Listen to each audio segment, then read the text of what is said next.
Look, I've been given talking points, and I don't like reading speeches, never have. But my chief of staff did put some stuff down here in writing just to make sure I don't miss anything. So I'm going to be reading a little bit, and then we're going to open up for questions. I've been on the ground less than 3 full days. I got in here on Monday. President of the United States called me Monday morning and asked me to deploy here. Got here Monday evening, and I'm staying till the problem's gone. But we've made a lot of progress in the last 3 days. Marcos Charles, he's running ICE operations here. There you go. Rodney Scott, Commissioner of Customs and Border Protection, standing here beside me. Good morning, I'm Tom Homan, the Border Czar for President Trump. I'm here on behalf of the President, along with U.S. Commissioner for U.S. Customs and Border Protection, Rodney Scott, and Marcos Charles, who's leading the enforcement effort here right now. I've been on the ground since Monday to regain law and order in the city beloved by many, and work together to remove threats from the community. During the past administration, we'll all remember, more than 10 million illegal aliens entered this nation. Many were national security threats, public safety threats. We can't remember over 2 million known gotaways. 2 million people who paid more to get away. Why? That should scare the hell out of everybody. President Trump promised American people, including the residents of Minnesota, that he would work to ensure our communities are safe. And with that, this administration is absolutely focused on identifying removal aliens that pose a public safety threat and national security threats. And the numbers prove it. The data proves it. In the past few days, I've met with Governor Walz, Attorney General Ellison, Mayor Fry, numerous police chiefs and sheriffs, and I have more to meet. I'll also be continuing the dialogue with business and religious leaders in partnership with Minnesota, your community leaders. I'll be meeting with them too, because I want to hear what they have to say. In my meetings with folks so far, and most important, the governor and the AG, the Mayor Fry, we didn't agree on everything. I didn't expect to agree on anything. I've heard many people want to know why we're talking to people who they don't consider friends in administration. Bottom line is, you can't fix problems if you don't have discussions. I didn't come to Minnesota for photo ops or headlines. You haven't seen me. I came here to seek solutions, and that's what we're going to do. And we've come a long way, and we got some good wins for the people of Minnesota, I think, and for the administration and for the safety and security of this city. One thing we did agree on, though, everybody I talked to agreed on, was that community safety is paramount. One thing we all agreed on was U.S. Immigration Customs Enforcement is a legitimate law enforcement agency that has a duty to enforce the laws enacted by Congress and keep this community safe. Like I've said many times for the last several years, even before this administration, jurisdictions that refuse to cooperate with federal immigration authorities are sanctuaries for criminals. Sanctuary cities are sanctuaries for criminals, and endangers the residents of the community. To be clear, we did not agree with Minnesota state and local officials that they would be involved in immigration enforcement. I didn't ask them to be immigration officers. I'm asking them to be cops working with the cops to help us take criminal aliens off the street. What we did agree upon is not to release public safety arrests back in the community when they could be lawfully transferred to ICE. I'll speak more about that. I will highlight that the Minnesota State Prison System under the Department of Corrections have been honoring ICE detainers. And we appreciate that important collaboration, and we're going to expand upon that. That decision has made Minnesota safer, not only for residents of Minnesota, but the men and women law enforcement. Not just ICE, all law enforcement. Rather than arresting the same public safety threat, significant public safety threat over and over again, they agree to work with us to identify those people and remove them. I'm also pleased to announce I had a very good meeting with Attorney General Ellison, and he has clarified for me that county jails may notify ICE of the release dates of criminal public safety risks so ICE can take custody of them upon their release from the jail. And let me tell you why that's important. I know people are a lot concerned about the manpower that's been sent in law enforcement manpower. Look, I've said this many times before. I've said it for the last several years. Give us access to the illegal alien public safety threat and the safety and security of a jail. It's common sense. It's safer for the community, it's safer for the agent, and it's safer for the alien. Because anything can happen on a street arrest. It just makes common sense. And for the people that argue, well, we're a welcoming community because we want victims and witnesses of crime that are here illegally to feel safe to come to police without fear they're working with ICE, we're not going to talk to the victim and witness of crime. There's no problem there. They should feel safe to come to police and ask for help. All we want is to talk to the person that local and state law enforcement authorities locked in a jail cell. They chose to lock this person up. That's who we want to talk to, the public safety threat. So that argument is that protects victim witnesses of crime. It's a bunch of crap. Victims and witnesses of crime don't want the bad guy back in their neighborhood either. So great progress with the Attorney General and local sheriffs. And one thing, when we have these agreements, it takes less law enforcement agents to do the job. One agent can arrest one bad guy in the safety and security of a jail where he's behind the wire. We know we don't have weapons. But when you normally release that public safety threat, illegal alien back in the community, we have a job to do. We're going to arrest him. So we're going to find him. And what happens is now we got to arrest somebody on his turf. We have access to who knows what weapons. Now we got to send the whole team out.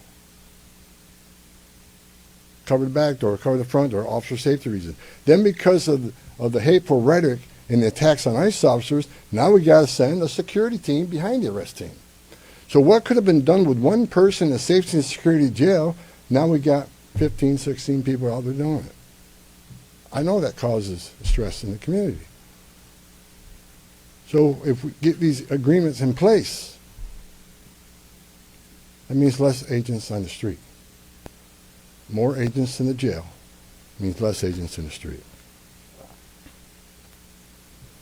This is common sense cooperation that allows us to draw down on the number of people we have here. Yes, I said it. Draw down the number of people here. Because we have the efficiency and safety of the jails and the prison. Matter of fact, I have staff from CBP and from ICE working on a draw-down plan. What does that look like based on the cooperation? What does that look like based on how many targets we have left to find? In my meetings with Governor Walz, A.G. Ellison, and Mayor Fry, as well as state and local law enforcement, again, I appreciate they all acknowledge that we do have federal immigration laws in this country that have been passed by Congress, and that ICE is in fact a legitimate law enforcement agency charged with enforcing those laws. We're not making this up, folks. ICE is enforcing laws enacted by Congress. They're a federal statute. That said, I'm not here because the federal government has carried this mission out perfectly. First thing I said to senior staff when I walked in here is what I told you earlier. I didn't come here looking for photo ops or headlines. I come here looking for solutions. I do not want to hear that everything's been done here has been perfect. Nothing's ever perfect, and anything can be improved on. And what we've been working on is making this operation safer, more efficient, by the book. The mission is going to improve because of the changes we're making internally. No agency or organization is perfect. And President Trump and I, along with others in the administration, have recognized that certain improvements could and should be made. That's exactly what I'm doing here. As such, in meetings I've had with federal law enforcement managers, including ICE and CBP and other federal partners, as well as state and local officials, I have conveyed the President's expectations with regard to federal immigration enforcement efforts. We will conduct targeted enforcement operations. Targeted. What we've done for decades. When we hit the streets, we know exactly who we're looking for. Good idea where we may find them. You have a criminal history. You have their immigration history. A lot of information about this person that we get from numerous databases out there. Targeted, strategic enforcement operations. That's traditionally been the case, and that's where we're going. That's what we're going to continue to do and improve upon that. With a prioritization on public safety threats. I want to be clear. I don't read a lot of social media. I don't read a lot of media. I don't believe half what I see. We are not surrendering the President's mission in immigration enforcement. Let's make that clear. Prioritization of criminal aliens doesn't mean that we forget about everybody else. That's just simply ridiculous. But when you have a criminal standing here and a non-criminal standing there, that criminal always should be targeted first because he's a significant concern to the safety and security of the community. By and large, for decades, ICE and CBP have carried out their duties with integrity, professionalism, and compassion. That remains the expectation under President Trump, and I will, hold our agents and officers to that standard. I'm almost done, and Tom can be Tom. As far as the agitators, that said, I want to reiterate and make very clear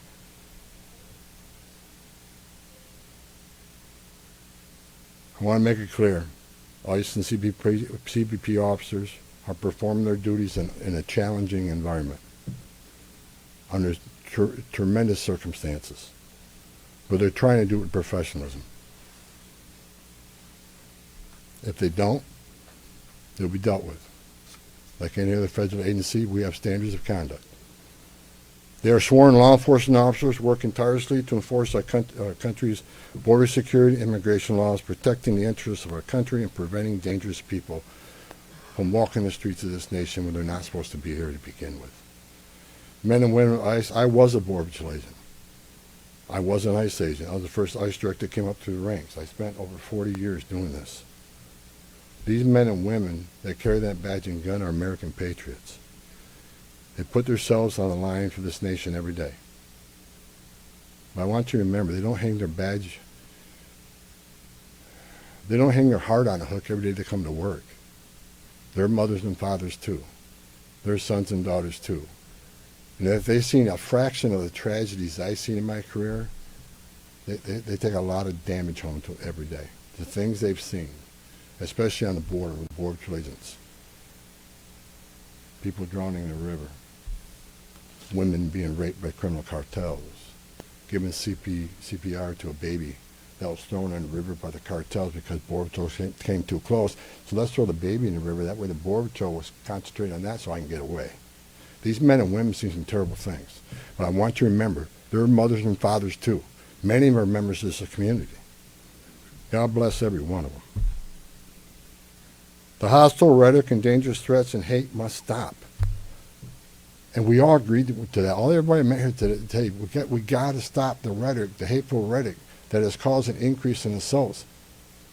That has caused, because of that, have to send security teams out with arrest teams, which surge the city with additional resources because of the rhetoric, because of the threats, because of the assaults. Again, with the agreements we've achieved and following through these agreements with the rhetoric dropping down, that allows us to pull more agents out once we feel the environment's safer.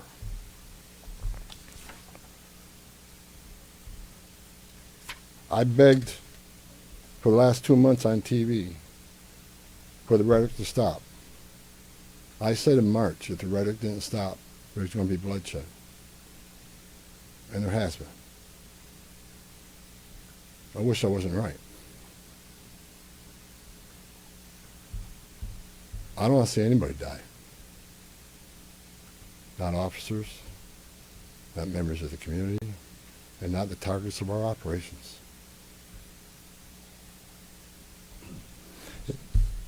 For the people out there who don't like what ICE is doing, if you want certain laws reformed, then take it up with Congress.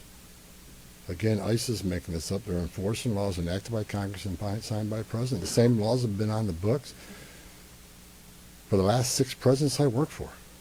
I started with President Reagan and ending with President Trump. Every administration, we enforce the same laws. If you don't like what ICE is doing, instead of protesting this building, go protest Congress. Tell me what changes. You have your First Amendment rights. I support that. You have the right to protest. I'm just asking you to keep it peaceful. But threatening law enforcement officers, engaging in impeding and obstruction and assault is never okay. And there will be zero tolerance. You interfere, impede, assault ICE officers, you will be arrested. Like I said a bit earlier in my meetings with Governor Walton Ellison and Frey, as well as state and local law enforcement, I appreciate they acknowledge this, that public safety should be paramount. The chiefs I've talked to committed to responding to 911 calls when protesters turn violent, agents are in a dangerous situation, and there's assaults. They have committed to upholding public safety and responding to the needs, not to enforce immigration law, but to keep the peace. With that, I call upon those officials to stand shoulder to shoulder with us to tone down the dangerous rhetoric and condemn all unlawful actions against law enforcement in the community. There are many ways your voice can be heard, express your feelings, and affect change in the country without crossing that line. Political and other disagreements in this realm should not be at the expense of public safety or the safety of federal law enforcement officers. In closing, I want to thank the state and local officials here in Minnesota that I met with and the many I'm going to meet with. We've had meaningful dialogue. And look, again, we didn't agree on everything, but we agreed on the things I just talked about. There's much more we can do. And I'm going to continue this dialogue. I got many more community leaders to talk to. I got many more sheriffs to meet. President Trump wants this fixed, and I'm going to fix it with your help. I want to thank President Trump for his unwavering commitment to public safety and prosperity of every American. Under the President's leadership, we have the most secure border in the history of this nation, which means less women are being raped, less children are dying crossing that border, less fentanyl is getting in this country to kill Americans, less known suspected terrorists are crossing that country. And we don't have 2 million unknown gotaways. We don't know who the hell they are. A secure border, we have stronger national security. A secure border saves lives. When 96% less people come in, how many women aren't being successful to be members of the cartel? How many people aren't dying making that journey? How many Americans aren't dying of fentanyl overdoses? How many women and children aren't being sex trafficked in this nation? The data proves it. Anybody can find that data. So God bless this great nation. God bless Minnesota. We can do better. And I thank the local and state leaders meeting with me. We made some significant gains, significant coordination and cooperation, and you're going to see some massive changes occurring here in this city. Thank you. Can you clarify what the rules of engagement are? Hold on, right here. Thank you so much, Mr. Homan. Giovanna Dell'Orto with the Associated Press. Based on how you have described these changes in the mission, can you be more specific about the objectives of Operation Metro Surge? If what you have described changes the parameters for interior enforcement only in Minnesota or also in Maine and other places? And finally, when would you consider that those objectives will be achieved and this operation will end? Is it in terms of agents on the ground, in terms of who you are targeting for arrests? The withdrawal of law enforcement resources here is dependent upon cooperation. Like I said, one agent arresting one bad guy in the jail means less agents on the street. We have some agreements. We got more to talk about how we're going to implement those agreements. But as we see that cooperation happen, then the redeployment will happen. Look, target enforcement operations should happen across the nation. That's what we've done for decades. And with target enforcement operations, I've done many of them. It just makes it safer for everybody. When we know exactly what we're looking for, what is his criminal history, what is his immigration history, where's he live, is he in an apartment complex versus a house, has he got a known record for having weapons, it's safer for everybody. Then we know what type of resources we need to go. And it just makes this operation cleaner, more efficient, and it's proven less violence when we know exactly what we're getting into and we can take the necessary precautions to keep everybody safe. Some of the operations that I've been involved in, we know there's children in the house based on surveillance. So we know you got to be a little bit different when you go in that house because there's going to be children present. So target enforcement operations, the way we've always done it, I think we got away from a little bit. And we want to make sure we do target enforcement operations. And look, I will say it again, we are not surrendering our mission at all. We're just doing it smarter. Shimon Prokopez from CNN. Mr. Homan, how did we get here in terms of, you had Greg Bovino, who was the face of this immigration operation, the mission, as you say, to having border patrol agents in the interior of this country, stopping U.S. citizens, asking them for ID, creating this fear in places like Chicago and now here. And then finally, it took really the death of Alex Petty for us to get here. How did that happen? Who made the decisions to allow this kind of operation to proceed in this way and to create such fear? Well, look, the Border Patrol, the last 4 years under Joe Biden, we had an open border where 10, 12,000 people a day are coming across the border. Border Patrol got overwhelmed, which means we sent thousands of ICE agents down there to help deal with that humanitarian crisis, to help secure the border. Now we have millions of people released in this nation, many unvetted. Now we got to find them. Before the big, beautiful bill, we had a total just under 5,000 deportation officers to look for millions of people, many in public safety threats. So yes, we needed Border Patrol to come and help on our mission now. And reason for the massive deployment is because of the threats, because of the violence. Our officers need to be protected. If I'm on an operation, an arrest team, I'm going to a house, I got to be busy with that guy, the dangerous guy, and I can't keep looking over my shoulder at what's happening outside the house. So we brought extra resources in to provide that security. And as I said, as we drill down on these great agreements we got and this great understanding we have means less. So we can draw down those resources.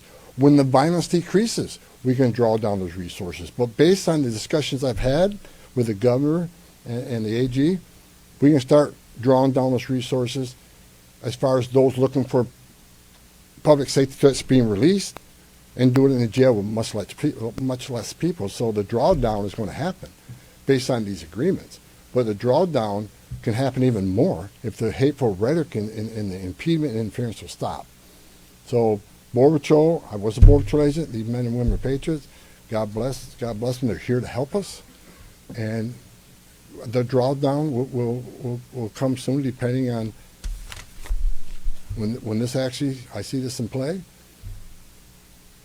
But the agreements to have alone is going to cause a significant drawdown. So you're going to see a drawdown. Just on a personal, you've been doing this for 40 years. Just a Tom Homan. follow-up. Ben, go ahead. No, no. First off, Ben Burkbaum, Real America's Voice News. On behalf of the American people, I just want to say thank you to you and to all of the agents that are putting their lives on the line to go after the people that were allowed in the last administration. We watched that happen in the media, the honest media, covered up by many of the media that are behind me. We want to say thank you, and to all the men and women that are out there. Can you talk to us about what's being done with the leadership on these signal chats, on these WhatsApp chats that are organizing the attacks against you, the obstruction against you? Are we going to be arresting those individuals as well? And to the folks out there in America that voted for this, that want mass deportations because they saw a mass invasion under Joe Biden, what would you say to them? How are we going to get to that point? Well, first of all, about the organization and the funding of the attacks on ICE. I'm not going to answer a lot about that because I'm not going to show our hand, but they'll be held accountable. Justice is coming. Again, we got to all remember why the question from CNN, why are we here? What started this? 4 years of an open border where millions of people are in this country unvetted. Remember, let's not forget, for 4 years we were told the border was secure. 4 years we were told the border was secure. And we all knew it wasn't. And I want this to be a positive thing we're doing here today. I also want to remember the politicians are continually attacking us. Where were they the last 4 years when the number of women and children sex trafficking went all-time high? Where were they when 250,000 Americans died from fentanyl coming across the border? Where were they when women and children are dying making that journey? Where were they when over 4,000 aliens making that journey died? Historic record. Where were they? Not a word. Now we're just trying to respond to what happened the last 4 years and keeping this country safe. And we're arresting a lot of public safety threats, take them off the streets, which makes this country safer. President Trump promised to make this country safe again, and that's what we're doing.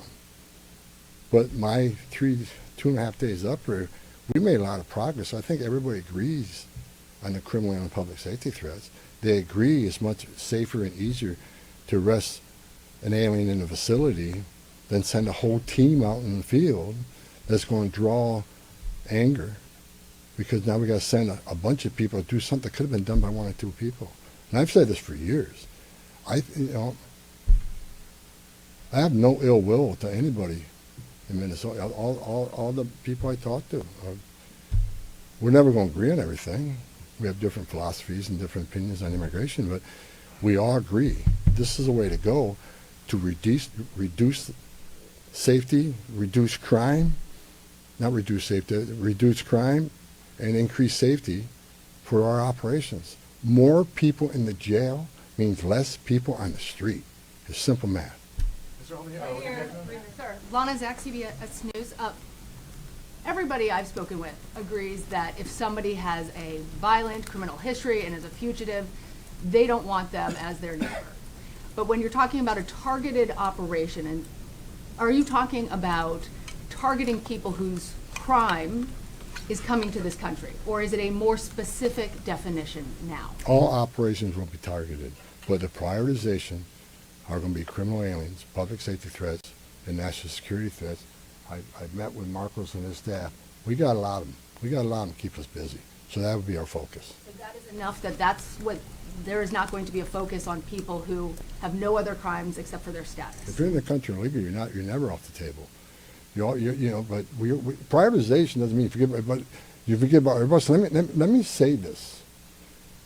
If the message we send is you can enter this country illegally, it's a crime, don't worry about it. You can have your due process, show up in court, not show up in court, get ordered removed, don't worry about it. Unless you commit a serious crime, you're good to go. If that's the message we send to the world, you're never going to fix this problem. The most vulnerable people in the world will make that dangerous journey like they did under the Joe Biden administration. Over 4,000 aliens died making that journey. And again, a significant increase in sex trafficking. Because when they did that and opened those borders up saying, we're not going to detain you, we're going to give you free health care, We're going to fly you to the city of your choice, put you in a free hotel room, give you 3 meals a day, and give you work authorization. We're just going to bring you in. And when they did that, they sent a message to the whole world, you can come and do this. And what happened? They overwhelmed the men and women of the Border Patrol, where many days 70% of agents were pulled off that line. 70%. You don't think the criminal cartels had a field day with that? They created gaps for the cartels, do their activity. And that's why you've seen the rise in fentanyl overdose. That's why you saw the rise in sex trafficking. The 2 million plus known gotaways, why did they pay more to get away? Why didn't they pay less, turn yourself in, get released within 24 hours? You get a free airline ticket to the city of your choice. We're going to give you a free hotel room, and we'll give you free food and free medical care. And you're going to get work authorization in 6 months. Why did 2 million people choose to pay more not to take advantage of that giveaway program? They didn't want to be vetted. They didn't want to be fingerprinted. That scares the hell out of me. And it does still. The Trump administration with ICE and Secretary Noem and Marco Rubio and the intelligence community, Tulsi Gabbard, we're all working together to try to identify who these people are. And we've already found many of them. But it's hard work to do. But there are national security threats walking this nation because of the last administration. And they are one of our main priorities, too. Thank you. Can you please be specific about how many ICE and how many Border Patrol agents are currently operating in the state? I think we're near 3,000. There's been some rotations. Another thing I witnessed when I came here, I'll share this with you. I met with a lot of people, a lot of the agents. They've been in theater. Some of these people have been in theater for 8 months. So there's going to be rotations of personnel. Hopefully less now that we have some agreements. Maybe we can make it more efficient and safe. But they've been in theater a long time. And so, there's rotations happen all the time to get people out of here and go home, get some rest and see their families. Day after day, you can't eat in restaurants. Day after day, having people spit on you and blow whistles at you. Day after day, having all these threats at you. Day after day, having people trying to interfere with you. Day after day, they're human.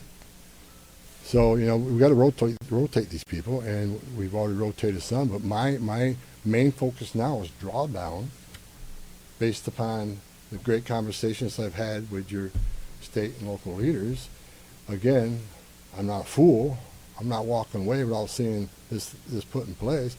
But I take the word of the people I met with. I think they're honest, and I think they're good brokers that they want public safety protected, and they also want what's happening in the city to go away. And that's my goal. Last question in the back. Mueller Newsmax. The new video of Alex Preddy is now circulating. Your reaction to that, and do you think law enforcement could have played a role if, let's say, Minneapolis police were able to respond to that? Have those top law enforcement officials said they'll help or do anything to help these agents who are out here? I'm not going to comment on any of these shootings. I said from day one, I said on any of these shootings, as a career law enforcement officer, we'll let the investigation roll out, let the investigation play out, and let it go where it goes. I'm not going to come out and make any comments that I think is right, wrong. Do I have an opinion? Yeah, my personal opinion, but I'm not going to share that with you. I'm going to tell you, let the investigation play out and see where it goes. But again, the president, one of the words he said to me when I came up here, he said he didn't want to see anybody die. The less interference, the less rhetoric, the less, I have buried Border Patrol agents and I buried ICE agents throughout my career, and the saddest thing I've ever done is hand a folded flag to a wife or a child. I don't want to see anybody die, even the people we're looking for. I don't want to see anybody die. And despite what people think of Tom Homan, I say a prayer every night that everybody goes home safe. This isn't good. But I think my conversations the last 2.5 days are leading us to a safer community. Letting ICE officers operate in the safety and security of a jail more than on the street. I think anybody here with common sense would say it's safer to arrest a public safety threat and the safety and security of a jail. And let me tell you, what is that going to result in? Less collateral arrests. When we go find that bad guy, when we find that bad guy, many times it's with others. Well, guess what? They're in the country illegally. We're going to enforce immigration law. They're coming too. You want less collateral arrest? Less in the jail. But we're going to enforce immigration law. For the people that saying we're here to surrender our authority and the mission of enforcing immigration law, you are wrong. We're going to do target enforcement operations, and we're going to prioritize the public safety threats and national security threats. That is what we're here to do. Sir, no more Engage- questions. Go ahead.